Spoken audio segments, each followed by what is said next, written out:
¿Cómo saber si es Dios quien nos habla, o si es solo el ruido de nuestros propios pensamientos, o incluso una distracción del enemigo? Es una pregunta crucial, una pregunta que toca el corazón de nuestro caminar con Él. Hoy, quiero que nos sumerjamos juntos en lo que la palabra de Dios revela al respecto. Gracias por estar aquí, por ser esta hermosa familia espiritual, conectada en la fe. Oremos juntos.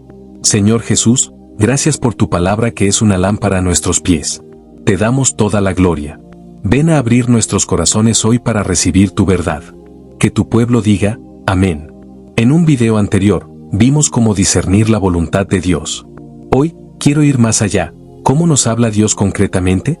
Estoy convencido de una cosa. En los tiempos que vivimos, justo antes del regreso del Señor, veremos una aceleración divina. Dios va a hablar cada vez más a través de sueños y visiones. Es una promesa bíblica. Miren al apóstol Pablo en el libro de los Hechos, en el capítulo 22. Mientras oraba intensamente en el templo, entró en una comunión tan profunda, un éxtasis espiritual, donde el Señor mismo se le apareció. Jesús le dijo, «Date prisa y sal rápidamente de Jerusalén, porque no aceptarán tu testimonio acerca de mí». Pablo intentó razonar, recordar su pasado, pero el Señor tenía un plan más grande, enviarlo lejos, a las naciones. Esa era la dirección divina para su vida, revelada en una visión. De la misma manera, vemos a José en el Antiguo Testamento, o al otro José en el Nuevo Testamento, ser guiados y salvados por medio de sueños. Pero hay un misterio aún más inquietante y hermoso, escondido en el libro de Job, en el capítulo 33. Es una verdad olvidada que muchos cristianos pasan por alto. Es ese momento preciso en el que Dios se acerca a ti, justo cuando estás entre el desvelo y el sueño. La Biblia nos dice que Dios habla de una manera, y luego de otra, pero el ser humano no presta atención. Escuchen atentamente. Dios no habla en vano. Él habla una vez, y luego otra vez. Pero el ser humano no se da cuenta. ¿Por qué? Porque duda. Se pregunta si es su imaginación o un sueño. Uno no está totalmente dormido, ni completamente despierto. Es esa zona gris, ese momento de calma donde nuestro espíritu se aquieta. El texto continúa diciendo que Él habla por sueños, por visiones nocturnas, cuando un sueño profundo cae sobre los hombres, cuando están dormidos en su lecho. Entonces Él abre el oído de ellos y sella su instrucción. Esto es de un poder absoluto. Visualicen la escena. Dios ve que estás tomando una dirección equivocada. Él ve el peligro que te acecha al día siguiente, la trampa del orgullo o una mala decisión profesional o relacional. Entonces, Él espera el momento en que tus defensas bajan, cuando el ruido del mundo se calla, y viene a susurrar sus instrucciones a tu oído. Él sella su dirección en tu corazón. Por favor, nunca ignoren esos instantes. Yo lo aprendí a la fuerza, por el camino difícil. No desechen a la ligera esa certeza repentina, esa imagen clara que se impone ante ustedes en medio de la noche. La Biblia dice que Dios hace esto por una razón de amor infinito, para apartar al hombre de sus malos caminos y preservarlo del orgullo, para librar su alma de la fosa y su vida de caer por la espada. Dios interrumpe tu sueño para salvarte la vida. Él estremece tus noches para evitar que corras hacia tu propia ruina. Alguien que está escuchando este mensaje hoy necesita desesperadamente oír esto. Me ha pasado a mí, les ha pasado a ustedes. Pero a veces, es necesario que la palabra nos recuerde esta verdad para que se nos abran los ojos. El texto de Job va todavía más lejos, y es ahí donde medimos la profundidad de su gracia. A veces, el hombre se obstina e ignora las advertencias de la noche. Entonces, el texto dice que el hombre puede ser corregido por el dolor en su cama, que su cuerpo se debilita, que pierde el apetito, al punto de rozar la tumba. Dios permite a veces que seamos detenidos en nuestro avance, postrados en una cama, simplemente para llamar nuestra atención, para obligarnos a fijar nuestros ojos en Él. Y es ahí donde interviene el milagro. Sí, en medio de esa angustia, se encuentra un mensajero, un intérprete, uno entre mil, para explicarle al hombre lo que Dios está haciendo. Entonces Dios tiene compasión de él. Él dice, líbralo de descender a la fosa, ya he encontrado su rescate. Amigos míos, en ese preciso momento del texto, es la cruz la que se revela. Siglos antes de Jesús, Job ya profetizaba la cruz. Dios está tan lleno de amor y misericordia que nos revela el sacrificio de su Hijo para restaurarnos, sanarnos y devolvernos la vida. El hombre recobra entonces la frescura de su juventud, ora a Dios, y Dios le devuelve su favor. Él redescubre la alegría de contemplar el rostro del Señor. Pero ¿cómo nos habla el Señor más a menudo? La verdad es que lo hace principalmente a través de su palabra. El problema hoy en día es que muchas personas no conocen las Escrituras, o simplemente no tienen el deseo de leerlas. Sin embargo, la Biblia contiene todas las claves de nuestra dirección divina. Tomemos el ejemplo del profeta Daniel en el capítulo 9. ¿Cómo entendió la voluntad de Dios para su pueblo? Leyendo los escritos del profeta Jeremías. Fue al plasmar su mirada en los libros sagrados que comprendió que la desolación de Jerusalén debía durar 70 años. La revelación desató su oración. De la misma manera, Dios utiliza a veces las circunstancias para guiarnos, como lo hizo con Eliezer en el libro del Génesis cuando buscaba una esposa para Isaac. Mientras estaba en camino, las circunstancias se alinearon perfectamente en respuesta a su oración. Pero el fundamento sigue siendo su palabra escrita. Hoy en día, muchos se apresuran hacia profecías humanas que se evaporan tan pronto como termina el culto. ¿Cómo se puede ser guiado por una palabra que se olvida al cruzar la puerta? El Señor va a restaurar el poder auténtico de los dones del Espíritu, pero mientras tanto, nos ha dejado una brújula infalible. En la carta a los Colosenses, en el capítulo 3, está escrito, que la paz de Cristo gobierne en sus corazones. Dios ha depositado en ustedes un sistema de navegación espiritual permanente. Él habla por sueños, visiones, su palabra, las circunstancias y los dones del Espíritu, pero su paz es el juez supremo. Nunca ignoren esa señal interna. Si pierden la paz, no lo hagan. Si la confusión se instala, no toquen nada. Si el miedo los invade, retrocedan. Cuando es Dios quien habla, nunca es algo pasajero, no produce confusión ni pánico, y siempre desata una bendición extraordinaria. Además, el Señor es tan bueno que viene a confirmar su voz en repetidas ocasiones. Cuando Él me pidió fundar una iglesia en Orlando, yo no quería hacerlo. Tenía miedo. Pero Dios comenzó a hablar a través de diferentes personas, de desconocidos, de circunstancias, hasta que una paz monumental inundó mi alma. Y cuando el Señor guía, nunca tiene prisa. Él construye línea sobre línea, precepto tras precepto. La precipitación es una trampa del enemigo. El profeta Isaías nos recuerda en el capítulo 52 que no debemos salir con prisa ni huir como fugitivos, porque el Señor marcha delante de nosotros. Las decisiones impulsivas son peligrosas.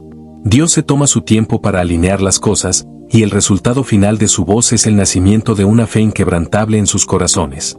Cuando todo encaja perfectamente, la duda se derrumba. Sabes que tienes que ir, incluso si tu carne se resiste. En Orlando, pasamos de 0 a 10,000 personas en solo 3 años. Fue un milagro, el fruto de la obediencia a una voz confirmada. Por el contrario, cuando es el diablo quien habla, su lenguaje es el miedo, la presión y la impulsividad. El diablo no guía, él empuja. Recuerden bien esta verdad espiritual, Jesús guía a sus ovejas, pero el diablo empuja a los hombres. Todo lo que sea forzado, opresivo o dictado por la urgencia carnal debe ser detenido de inmediato, porque no proviene del Señor. Actuar bajo el mandato del pánico o de la impulsividad conduce invariablemente al desastre. El enemigo siempre busca infundir dudas respecto a la palabra de Dios y su objetivo final es adular su carne y sus deseos egoístas. Estén alerta, Satanás envía a menudo a personas que tienen apariencia de sinceridad, gente que muestra afecto o buena voluntad hacia ustedes, pero cuyos consejos se oponen directamente a las sagradas escrituras. A veces utilizarán la culpa para manipularlos, haciéndoles creer que les falta el respeto o la sabiduría si no los escuchan. Su propósito oculto es alimentar las concupiscencias de la carne. Y el enemigo siempre elegirá sus momentos de debilidad para enviarlos, cuando estén cansados emocionalmente, agotados físicamente, sobre todo, cuando dejen de orar. Es en la ausencia de oración donde el ser humano toma sus peores decisiones, y es ahí donde la voz del enemigo se vuelve audible.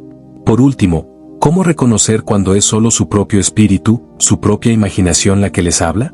Cuando el mensaje proviene de sus propios pensamientos, es premeditado. No hay una convicción espiritual profunda, solo una idea humana. Es una voz sumamente pasajera que no produce ninguna paz verdadera en su alma. Además, la voz de nuestra mente suele ser repetitiva, gira en bucle como una obsesión. Dios, en cambio, no se repite indefinidamente. Como nos enseña el libro de Job, Dios habla una vez, 2 veces, y luego se detiene para dar paso a los acontecimientos si no escuchamos. La voz de nuestra propia cabeza busca únicamente cumplir nuestros propios proyectos y halagar nuestro orgullo. Nos deja constantemente en la incertidumbre y el cuestionamiento. Y aquí hay una clave fundamental.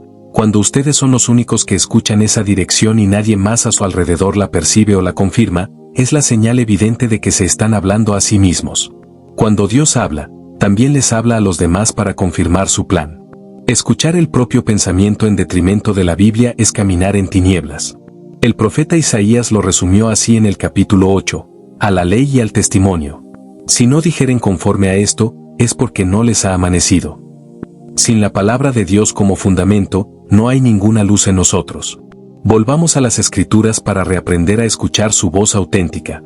Como lo dice el profeta Isaías, si no se habla conforme a la palabra, es porque no les ha amanecido, ya que sin ella solo hay tinieblas.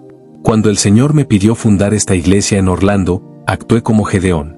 Puse a prueba al Señor pidiéndole señales claras.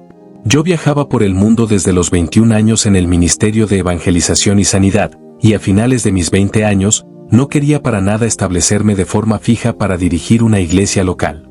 Le dije al Señor que si era su voluntad, quería ver un auditorio inmenso totalmente lleno.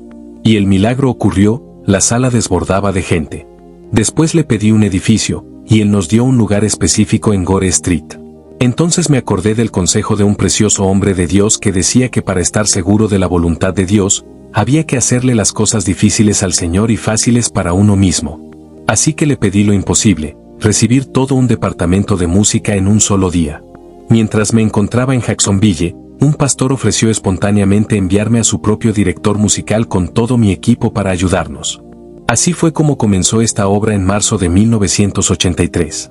Cantábamos con un fervor inmenso que conectábamos nuestra fe para una intervención sobrenatural y que esperábamos un milagro cada domingo. El entusiasmo estaba en su punto más alto. Pasamos de 0 a 10,000 personas. En diciembre de 1984, el edificio actual estaba completamente terminado y allí celebramos nuestro primer culto. Las multitudes llegaban de todas partes, al punto que tuvimos que programar hasta 5 servicios por domingo, algo que mi cuerpo físico ya no podía soportar. Hoy en día, son mis hijos y mis nietos quienes predican y crecen en ese mismo lugar que edificamos desde la nada, y ahora expanden esta obra construyendo un nuevo templo en Sanford. Nuestro Dios es infinitamente grande. Recuerdo haber caminado por ese terreno en la época en que los caballos aún corrían por allí. No tenía ni un solo centavo en el bolsillo. La propietaria exigía $50,000 para el día siguiente. Fui a orar por un hombre moribundo en el hospital de Miami. Dios lo sanó instantáneamente y este hombre me entregó exactamente los $50,000 necesarios para comenzar. Él y su esposa se convirtieron en los pilares administrativos de este ministerio, gestionándolo todo con un poder espiritual extraordinario. Dios actuará de la misma manera con ustedes. Que Él abra sus ojos para comprender su plan perfecto para que caminen cada día bajo su dirección divina y en el conocimiento de su palabra. Ahora es el momento de honrar al Señor con nuestras ofrendas, de sembrar para poder cosechar. En el mundo, cuando compramos comida o ropa, hacemos un simple intercambio de dinero por un bien pasajero. Pero en el reino de Dios es totalmente diferente, nosotros no compramos nada. Desde el momento en que entregamos nuestro dinero en las manos del Señor, Él lo transforma instantáneamente en semilla. La Biblia declara que Él da semilla al que siembra y que multiplica el grano sembrado. El dinero deja de ser una simple moneda para convertirse en una semilla que viaja directamente hacia su futuro para producir allí una cosecha abundante, tal como el grano que un agricultor confía a la tierra. La belleza de la semilla radica en su capacidad divina de multiplicarse continuamente. La cosecha genera nuevas semillas que producen a su vez nuevas cosechas. Nuestro Dios es el Dios de la multiplicación. Él promete bendecir el trabajo de sus manos, porque Él no bendice las manos ociosas, sino las manos laboriosas y generosas. Ofrendar nuestra semilla es un acto de fe puro, una manera de decirle al Señor que lo amamos, que confiamos en Él y que nuestra vida entera le pertenece. Quien entrega sus finanzas en las manos de Jesús ya ha entregado su corazón, y cuando el corazón está entregado, todo lo demás se vuelve fácil de ofrecer. Llevemos esta visión con gratitud y adoración. Un movimiento poderoso del Espíritu se prepara para los próximos días en Uganda, en Kampala, y la expectativa es inmensa. El Señor va a tocar a esta nación en profundidad, y la luz del Evangelio va a brillar en todo el continente africano durante esta inmensa cruzada en los terrenos de la Catedral Miracle Center. Decenas de naciones estarán representadas, incluyendo a miles de pastores llegados de todo el mundo, y los servicios serán transmitidos por satélite y en las redes mundiales para llegar a millones de hogares. Lo que va a transformar a África no son los partidos políticos ni las revoluciones humanas, es el derramamiento del Espíritu Santo sobre su pueblo. Ustedes pueden participar activamente en este avivamiento histórico a través de sus oraciones por una cosecha masiva de almas y sembrando sus ofrendas en esta buena tierra espiritual. Su apoyo permitirá añadir innumerables vidas al reino de Dios. Que el Señor bendiga abundantemente su obediencia y su generosidad, y que les conceda una cosecha extraordinaria en todos los aspectos de su vida. Todo está en sus manos, ustedes van a tener éxito y a prosperar en todo lo que emprendan en el nombre poderoso de Jesús. Amén.